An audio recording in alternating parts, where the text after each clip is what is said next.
Cette question est une des plus importantes de votre vie. Jésus-Christ a dit, « Si un homme ne naît de nouveau, il ne peut voir le royaume de Dieu. » Jean chapitre 3, verset 3.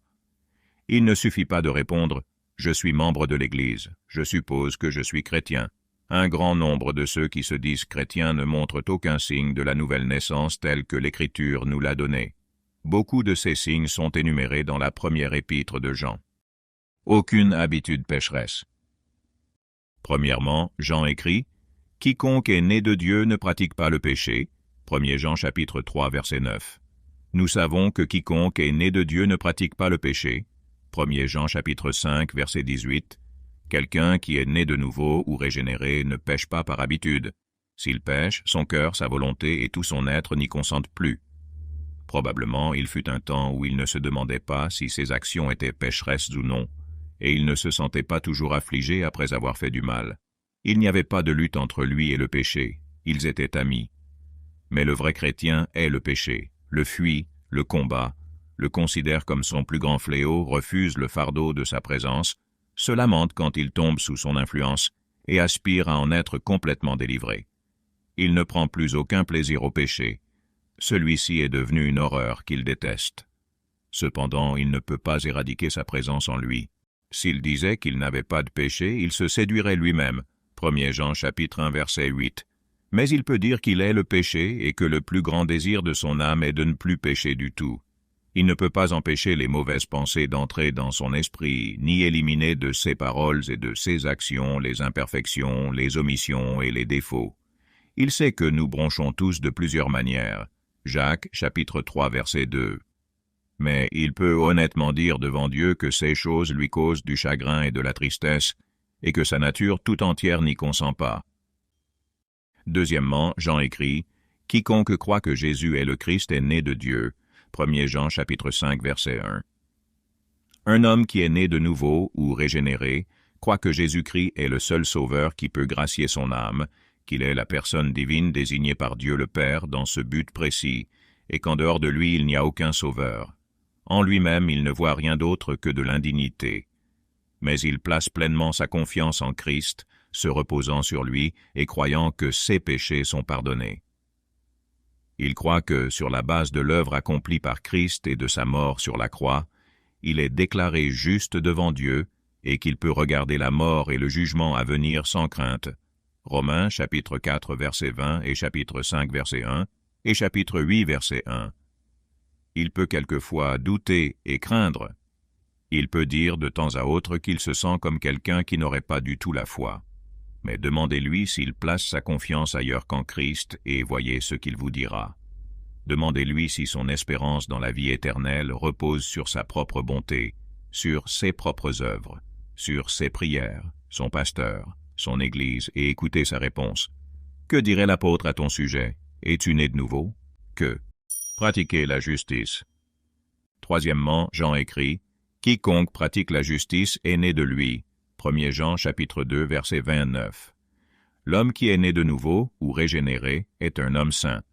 Il s'efforce de vivre selon la volonté de Dieu, de faire les œuvres qui plaisent à Dieu et d'éviter de faire celles que Dieu est.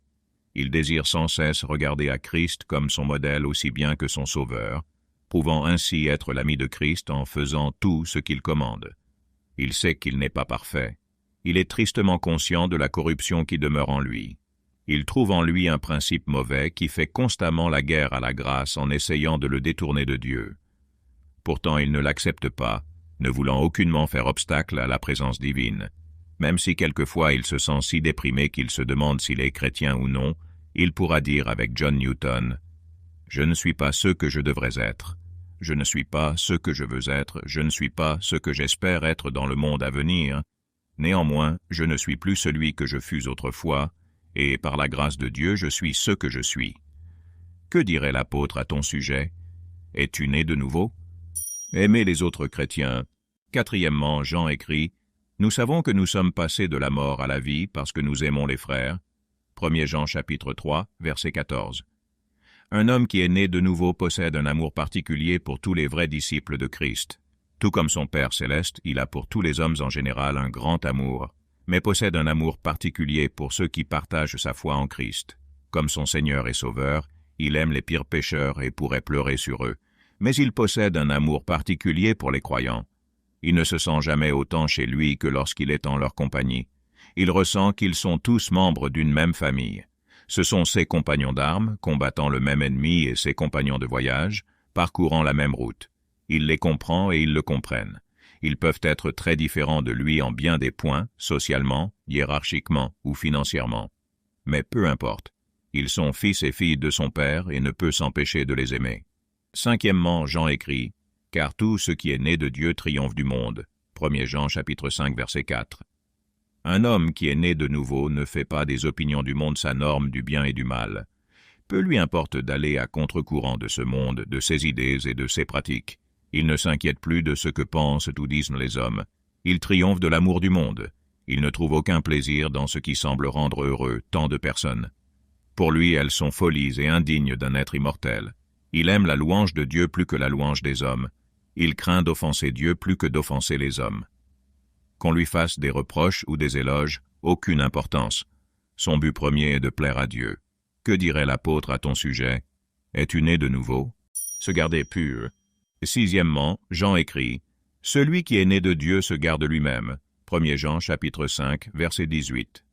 Un homme qui est né de nouveau veille sur sa propre âme. Il essaye non seulement d'éviter le péché, mais aussi tout ce qui pourrait l'y conduire. Il est prudent en ce qui concerne ses fréquentations. Il sait que les mauvaises compagnies corrompent le cœur, et que le mal prend plus facilement que le bien, comme la maladie est plus contagieuse que la santé. Il gère son temps avec prudence. Son plus grand désir est de le rendre profitable. Il désire mener sa vie comme un soldat en territoire ennemi.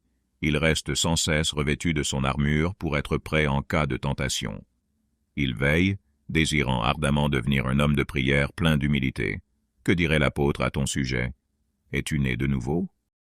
Le test. Voici les 6 grandes marques d'un chrétien né de nouveau. Il y a de grandes nuances dans la profondeur et la netteté de ces caractéristiques d'une personne à l'autre. Chez certaines, elles sont à peine visibles et difficilement perceptibles. Chez d'autres, elles sont vigoureuses, évidentes et marquées si bien que quiconque peut les constater. Certaines de ces marques sont plus visibles d'un individu à l'autre. Elles se manifestent rarement de manière égale en chacun. Néanmoins, malgré ces variations, voici dépeints avec assurance les 6 marques d'un être humain né de Dieu. Comment devons-nous réagir à ces choses? Nous pouvons logiquement en venir à une seule conclusion. Seuls ceux qui sont nés de nouveau possèdent ces 6 caractéristiques, et ceux qui ne possèdent pas ces traits distinctifs ne sont pas nés de nouveau. Cela semble être la conclusion vers laquelle l'apôtre a eu l'intention de nous amener. Possèdes-tu ces caractéristiques? Es-tu né de nouveau?